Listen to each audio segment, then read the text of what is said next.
할렐루야. 할렐루야. 거룩한 주일 예배를 사모하며 주님 앞에 나오신 성도님들에게 주의 크신 사랑이 가득하길 소망합니다.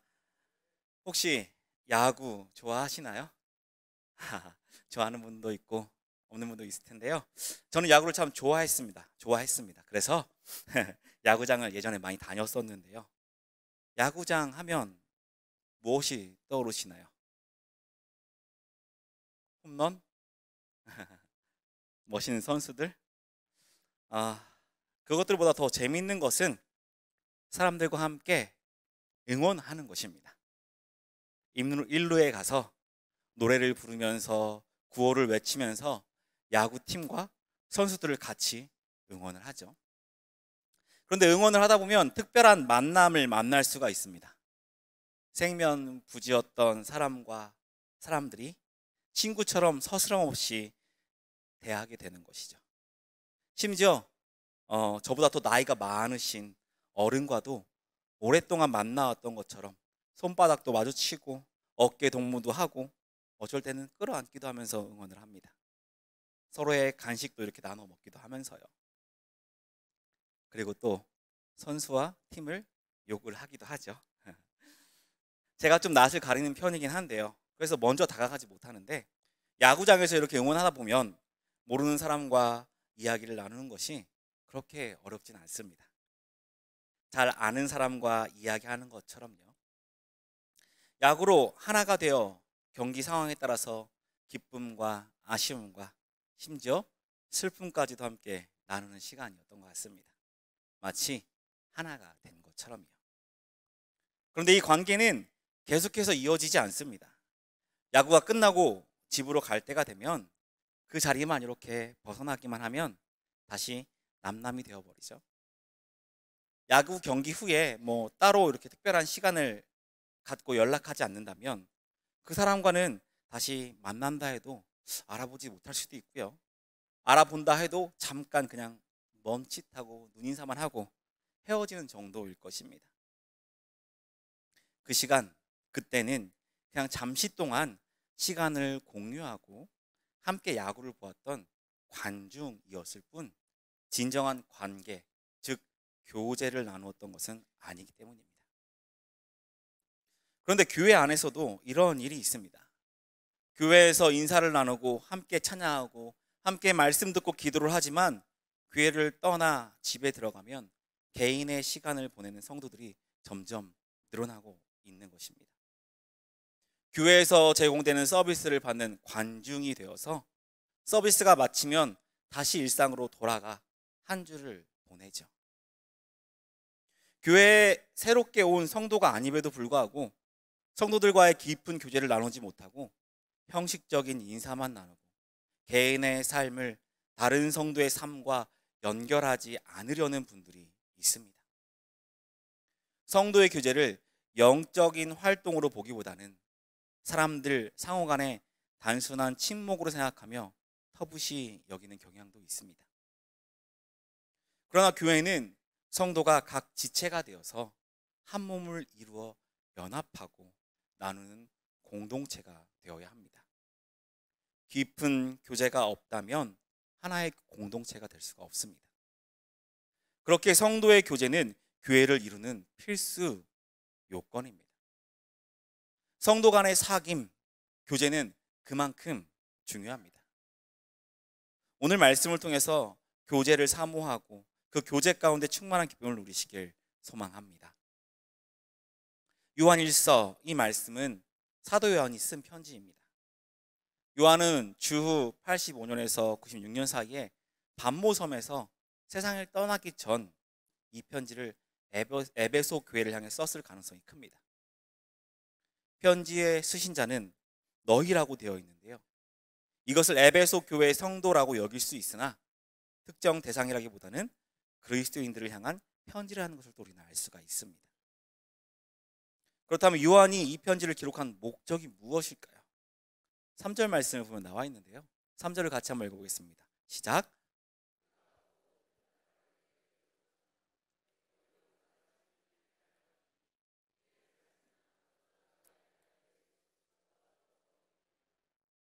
아멘. 너희가 우리와 사귐이 있기를 원해서 편지를 쓴다고 말하고 있습니다. 이곳에서 사귐이란 이 단어가 코이노니아라는 단어로 사용되어 있는데요. 이것은 교제라는 뜻으로 사용합니다. 너희와 교제하길 원한다라는 것이죠. 요한은 이 편지를 통해서 그들에게 잘못된 이단의 교리를 배척할 수 있도록 가르치는 것뿐만 아니라 함께 교제하길 원했습니다. 그렇다면 요한이 말한 사귐, 교제는 정확히 무엇이었을까요? 무엇을 말하는 걸까요? 성경에서 말하는 성도의 교제는 대화를 하거나 식사를 하는 것을 말하는 것이 아닙니다. 이것은 좁은 의미일 뿐이고, 교제는 성도 간의 영적 활동이라는 것입니다. 단순히 대화하고 식사를 하는 것에서 끝나는 것이 아니라 공동의 관심사와 공통의 목적을 기초로 긴밀한 관계를 맺는 것을 말합니다. 서로의 삶을 나누면서 공통의 목표를 향해서 나아가는 것이죠. 교회에서 성도들에게 공통의 목표는 무엇일까요? 하나님의 뜻, 하나님의 영광, 구원에 이르는 것입니다. 우리는 구원받은 하나님의 백성이지만 우리의 신앙이 하나님을 향해 더욱더 성장할 수 있도록 그 목표를 나누고 그것을 이루어 가도록 함께 힘쓰는 것입니다. 성경에서 코이노니아라는 단어가 어떻게 사용되었는지를 보게 되면 사귐과 교제가 무엇인지 또 잘 알 수 있습니다. 고린도 후서 6장 14절에는 사귐이라는 뜻으로 사용되어 있고요. 고린도 전서 10장 16절과 빌립보서 1장 2장 1절에서는 코이노니아를 통한 협력이라는 뜻을 가지고 있습니다. 그리고 고린도서 9장 13절과 로마서 15장 26절에는 연보, 기부의 뜻을 사용하고 있습니다. 이것들을 보면 성도와 성도의 관계 속에서 믿음으로 하나가 되어서 사귀며 협력하며 나누라는 뜻이죠. 서로의 고난에 동참하고 물질을 나누며 섬기는 것, 이것이 바로 코이노니아입니다. 쉽게 말해서 서로의 삶을 공유하는 것이 성경에서 말하는 교제죠. 초대교회 성도들의 모습에서 이런 교제를 볼 수가 있죠. 초대교회 성도들은 모이기에 힘썼고 떡을 떼며 나누었습니다. 어떤 사람들은 자신의 재산을 팔아서 가난한 성도를 위해 내놓았습니다. 성도와 사귀고 예배를 위해 협력하고 자신의 것을 나누는 교제를 한 것이죠. 그들은 성령이 충만하였기에 예수 그리스도로 하나가 되었습니다. 그때 초대교회는 성장해 나갔고 세상 사람들에게 칭찬받는 교회가 되었습니다. 요한은 이런 사귐을 성도들과 나누기 원하는 마음으로 이 편지를 기록한 것입니다. 이런 교제의 모습을 보았을 때 우리는 지금 그런 교제를 나누고 있는가 생각해 봐야 합니다. 오늘날 개인주의가 만연해지고 개인주의가 교회에까지 영향을 미치고 있는 지금 우리는 제대로 된 교제를 나누고 있는가 생각해 보게 됩니다. 나의 삶을 다른 성도와 연결하여 나누고 있는가? 함께 즐거워하고 슬퍼하고 있는가? 고통을 나누고 물질을 나누는 성도가 있는가 생각해 보게 됩니다. 그런데 우리가 꼭 교제를 해야 할까요? 나의 시간을 드리고 물질을 드리면서까지 교제를 해야 하는 이유가 무엇일까요? 나의 삶이 힘들고 가정을 돌보고 하루하루 살아가는 것도 힘든데 교회에서까지 다른 사람들과 함께 교제를 해야 하나요? 고린도전서 12장 26절 27절을 함께 읽겠습니다. 시작. 만일 한 지체가 영광을 얻으면 모든 지체가 함께 즐거워하느니 너희는 그리스도의 몸이요 지체의 각 부분이라. 아멘. 교회는 이웃관계, 형제관계 그 이상의 관계라는 것입니다. 성도의 몸을 주의 몸에 붙은 지체라 말합니다. 우리는 주의 몸을 이루는 공동체인 것이죠. 몸이 각자 따로 움직이고 하나가 되지 못한다면 정말 아무것도 할 수가 없습니다. 그걸 몸이라 할 수도 없죠. 한 몸인 교회는 한 지체가 고통받으면 남은 지체도 함께 고통받고 한 지체가 영광을 얻으면 함께 즐거워하는 것이 바로 한 몸인 것입니다. 몸은 따로 나누어지고 싶지만 결국 하나로 연결되어 있습니다. 재채기를 할 때 눈이 자동으로 감기고, 제기 차보셨나요? 제기 찰 때 손도 같이 이렇게 움직이는 거 아세요? 마스카라를 할 때 여자분들 이렇게 입이 딱 벌어진다고 해요. 결국 이렇게 이어질 수밖에 없는 것이죠. 이것이 바로 교회입니다. 우리가 부정한다 할지라도 예수 그리스도의 피로 연합된 한 몸입니다. 그래서 더욱 우리는 교제해야 합니다. 교제하지 않으면 기쁨도 고통도 알 수가 없습니다. 무엇을 위해 지금 교회가 일을 하고 있지? 내가 무엇을 위해 달려가고 있지? 알지 못하는 것입니다. 깊은 교제를 할 때 그것을 알 수 있고 함께 그 일을 해나갈 수 있는 것이죠. 그리고 또 우리들은 개별적으로 너무나 연약합니다. 세상을 살아가는 힘이 약하고 죄악으로부터 유혹에도 쉽게 무너집니다. 그러나 약자끼리 힘을 합하면 강자가 될 수 있고, 하나님께서 우리에게 맡겨진 사명이 아무리 어렵다 할지라도 함께하면 그 큰 일을 해낼 수 있습니다. 전도서 4장 9절에서 12절 말씀은 이렇게 되어 있는데요. 한번 읽어보겠습니다. 좀 길지만요. 처음부터 다시 읽어보겠습니다. 시작. 두 사람이 한 사람보다 나음은 그들이 수고함으로 좋은 상을 얻을 것임이라.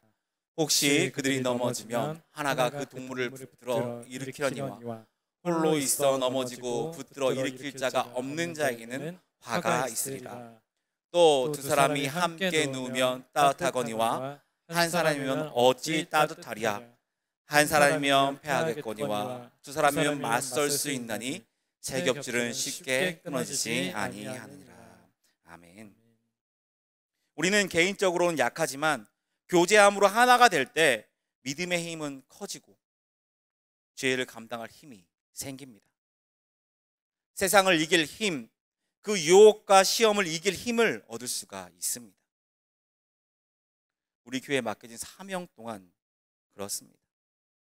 개인이 혼자 한다면 절대 할 수 없는 일들이 우리 교회 일들입니다. 온 교회가 함께 기도하며 은혜로 동참할 때 하나님께서 함께 하심으로 맡겨진 일들이 이루어지게 되는 것이고, 그때 하나님께서는 기쁨을 누리게 되는 것입니다. 우리가 하나 되어 맡겨진 사명을 이루어 주님의 기쁨이 되길 소망합니다. 그리고 이렇게 교제를 함으로 우리의 신앙은 더욱더 성장해 갈 수가 있습니다. 혼자 있으면 나 자신을 볼 수가 없습니다. 교제를 통해서 자기를 바라볼 수 있고 자기의 정체를 객관적으로 바라보게 됩니다. 서로가 서로의 신앙을 바라보고 더욱더 성숙해져 가는 것이죠.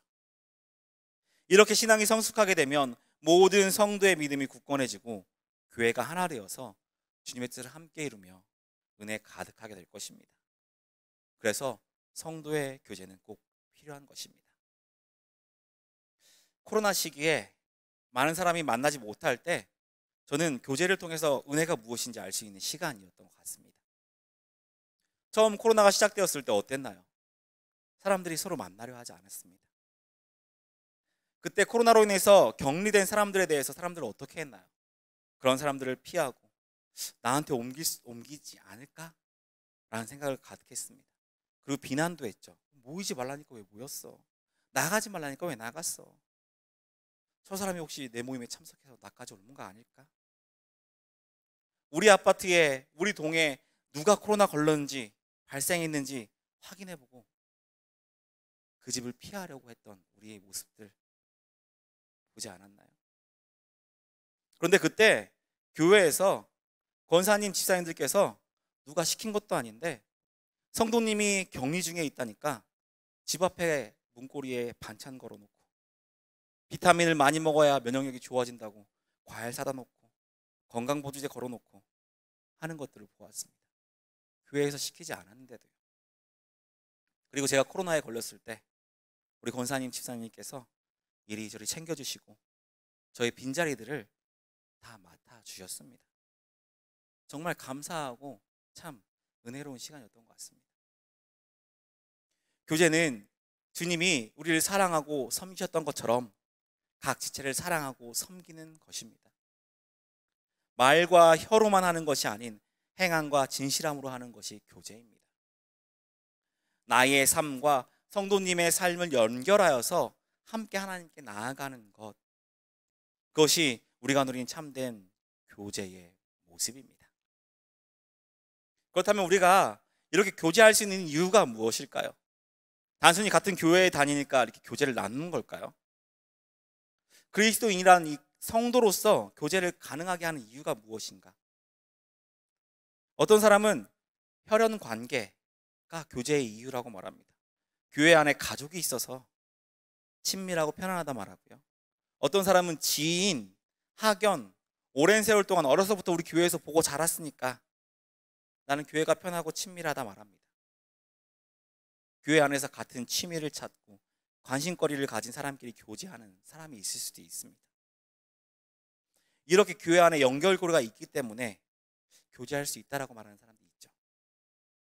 반대로 어떤 사람들은 교회에 온 지 얼마 되지 않아서 아는 사람도 없고 취미나 관심사를 공유할 만한 것도 없고 그래서 나는 교제하고 싶지 않아 라고 말합니다. 혈연과 지연, 학연은 당연히 없고 이런 것들 찾아보려고 하지도 않고 아예 그냥 교회를 그냥 왔다 갔다 하려고만 하는 거죠. 어떤 분은 강제로 교회에서 센터 만들어 놓고 새 가족 붙여놓으니까 어쩔 수 없이 교제한다라고 말을 합니다. 그런 분들은 어떻게 해요? 어떻게 하면 이걸 빠져볼까? 이런 고민을 하기도 하죠. 이런 것들은 교제의 일부는 될 수 있지만 참된 교제로 나아가는 길은 아닙니다. 그렇다면 이런 것 없이 우리는 어떻게 그리스도인으로서 참된 교제로 나아갈 수 있을까요? 3절 말씀을 다시 한번 읽어보겠습니다. 읽겠습니다. 시작. 우리가 보고 들은 바를 너희에게도 전함은 너희로 우리와 사귐이 있게 하려 함이니 우리의 사귐은 아버지와 그의 아들 예수 그리스도와 더불어 누림이라. 아멘. 우리가 보고 들은 바를 전함으로 사귐이 있게 한다라고 말합니다. 우리가 보고 들은 바를 전함으로 교제가 이루어진다라고 말합니다. 그럼 요한과 다른 목격자가 보고 들은 것이 무엇인지 1절에서 2절이 설명하고 있는데요. 그것이 바로 우리가 교제할 수 있는 이유가 됩니다. 1절과 2절도 한번 다시 읽어보겠습니다. 시작. 태초부터 있는 생명의 말씀에 관하여는 우리가 들은 바요 눈으로 본 바요 자세히 보고 우리의 손으로 만진 바라. 이 생명이 나타내신 바 된지라. 이 영원한 생명을 우리가 보았고 증언하여 너에게 전하노니 이는 아버지와 함께 계시다가 우리에게 나타나신 바 된 이시니라. 아멘.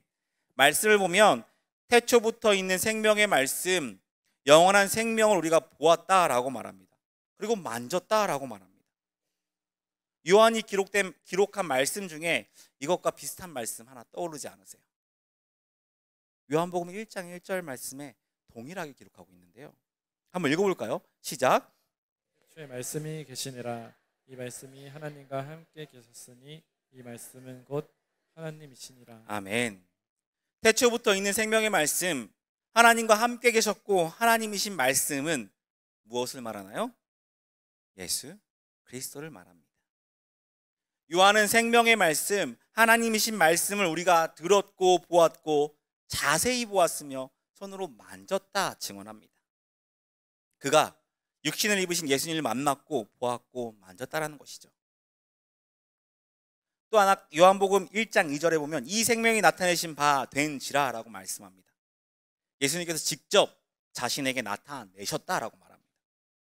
보고 듣고 만질 수 있는 육신을 입고 이 땅에 오셔서 실제로 그들에게 본인을 나타내셨습니다. 제자들과 성도들과 먹고 마시고 생활하며 삶을 나누셨습니다. 예수님께서는 제자들과 코이노니아, 즉 교제를 하신 것이죠.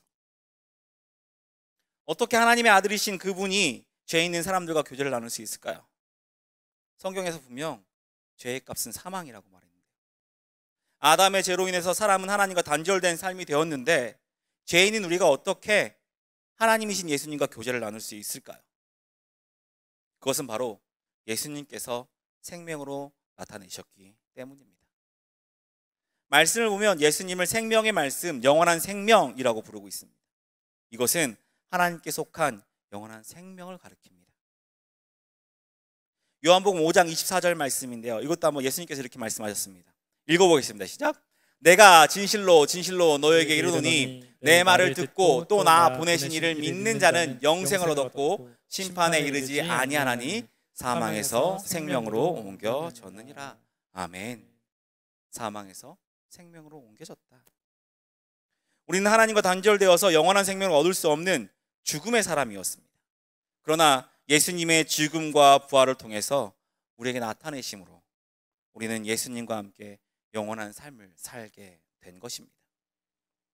우리가 예수님과 교제함으로 죽음의 사람이었던 우리가 생명의 사람이 되어서 영원한 생명을 받게 된 것입니다. 예수님을 통해서 하나님과의 교제가 회복되어 하나님 안에 거하고 하나님과 교제를 다시 시작하게 된 것이죠. 이것이 바로 우리들 성도들이 서로 교제할 수 있는 이유입니다. 우리가 보고 들은 예수님을 믿을 때 그리스도인으로서 한 지체가 되어서 교제를 나눌 수 있게 된다는 말입니다. 서로 잘 아는 사이가 아니어도, 혈연이나 지연이나 학연이 아니어도, 교회에 나온 지 얼마 되지 않았어도, 지위, 고화, 재산의 많고 적음이 아니어도 성도는 교제하며 한 지체가 될 수 있습니다. 그리고 우리는 그렇게 되어야 합니다. 예수 그리스도께서 우리에게 동일한 은혜를 주시고 우리를 동일하게 사랑하고 계시기 때문입니다. 예수 그리스도의 보혈의 피로 우리를 연합하게 하셨기 때문입니다. 그래서 교회 안에 특별한 교제가 일어나게 되죠. 기역자 교회로 유명한 그 김제의 금산교회에는 종이었던 이장희 목사님과 목사님을 섬기던 양반 조덕삼 장로님이 계십니다. 아들을 죽인 원수를 양아들로 삼은 손양원 목사님도 우리는 보았습니다. 이외에도 세상 사람들이라면 이해할 수 없는 교제가 교회 안에서, 성도들 안에서 일어납니다. 이것을 가능하게 하는 것이 바로 영원한 생명이신 예수 그리스도이십니다. 교회 안에서 교제함에 있어 성격이나 환경 등 다른 것들을 아예 무시할 수는 없습니다. 그러나 그것이 성도의 교제를 막을 수는 없습니다. 그런 것으로 인해 교제를 그만두고 교제를 하지 않으려는 마음이 우리는 없어야 합니다. 이렇게 교제가 이어질 때 우리 교회는 모두가 함께 교제함으로써 예수님께 더욱 가까워지고 함께 하늘나라를 소망하는 삶을 살게 될 것입니다. 하나님과 영원한 교제를 누리게 되는 것입니다. 요한은 에베소 교회 성도들을 알고 있었을 것입니다. 그러나 그 말씀을 읽을 다른 지역의 성도들은 알지 못했습니다. 그리고 지금 이 말씀을 읽고 나누고 있는 우리를 요한은 알 수 없습니다. 우리뿐만 아니라 지금 이 시대에 살고 있는 모든 그리스도인을 요한은 알지 못합니다. 그런데 요한은 오늘 말씀을 통해서 지금 이 시대의 그리스도인들, 바로 우리들에게 말하고 있습니다. 너희와 교제하려고 한다. 너에게 내가 보고 듣고 만진 영원하신 생명이신 예수님을 전함으로써 난 너희들과 함께 교제하려고 한다 라고 말합니다. 요한은 예수 그리스도의 바른 복음, 그 복음을 굳센 믿음으로 지켜냈습니다. 그리고 자신과 교제하며 예수 그리스도의 바른 복음에 거하고 굳센 믿음을 지켜나가자고 우리들에게도 말하고 있습니다. 왜냐하면 교제를 통해서 큰 기쁨이 있기 때문입니다. 3절과 4절 말씀을 다시 보시면 제가 읽어드리겠습니다. 우리가 보고 들은 바를 너희에게 전함은 너희로 우리와 사귐이 있게 하려 함이니 우리의 사귐은 아버지와 그의 아들 예수 그리스도와 더불어 누림이라. 우리가 이것을 쓰면 우리의 기쁨이 충만하게 하려 함이라. 아멘. 이렇게 말하고 있습니다. 그리스도인의 교제는 기쁨이 충만한 교제라고 말하고 있습니다. 왜냐하면 우리의 교제 가운데 하나님 아버지와 그 아들 예수 그리스도께서 함께 하시기 때문입니다. 우리 교제 가운데 하나님과 예수님께서 늘 함께 하신다는 것입니다. 이거 알고 계셨나요? 우리 교제합시다 라고 말하면서 함께 말씀을 읽고 기도하고 삶을 나눌 때에 하나님께서 함께하고 계신다라는 것입니다. 센터 모임을 할 때 또는 성도들이 함께 모여서 교제할 때 하나님께서 우리와 함께 하시기에 그 교제는 더욱 은혜가 되고 기쁨이 가득하게 되는 것입니다. 물론 성령님께서 언제나 우리와 함께하고 계십니다. 하나님이 계시지 않은 곳은 없습니다. 그러나 오늘 말씀에 분명하게 우리에게 말씀해주고 계신 것은 우리의 교제 가운데 함께 하시겠다는 것입니다. 그래서 교제는 교회를 이루는 중요한 요소 중에 하나인 것입니다. 우리의 교제는 마음 맞는 사람들끼리 만나서 대화를 하고 밥을 먹는 그런 수준의 만남이 아닙니다. 우리가 가진 모든 것을 내려놓고 하나님의 자녀로 구원받은 백성으로 삶을 함께 나누는 것입니다. 그리고 우리의 주인 되신 하나님과 더불어 교제하는 시간입니다. 우리를 위해 하나뿐인 아들을 내어주시면서까지 사랑하시는 아버지께서 우리의 교제 중에 함께 하십니다. 우리가 고통받는 지체의 고통을 나눌 때에, 슬픔에 함께 동참하고 위로할 때에, 물질이 어려운 자를 위해 베풀 때에 그 일을 통해서 우리가 오히려 은혜받고 위로받게 하십니다. 우리가 받은 은혜를 함께 나누며 신앙을 돌봐주고 다시 일으켜 세우며 함께 사랑을 나눌 때 하나님께서 함께 하심으로 더욱더 큰 은혜를 경험하게 됩니다. 교제를 통해 하나님의 역사하심을 바라보게 하십니다. 교제를 통해 풍성한 기쁨을 누리게 하십니다. 주님 안에서 함께 교제함으로 주님 주시는 풍성한 은혜와 기쁨을 누리시고 놀랍게 역사하시는 주님의 은혜로, 그 능력으로 회복을 경험하여 다시 주님께 예배하며 경배하는 저와 여러분 되길 주의 이름으로 축복합니다.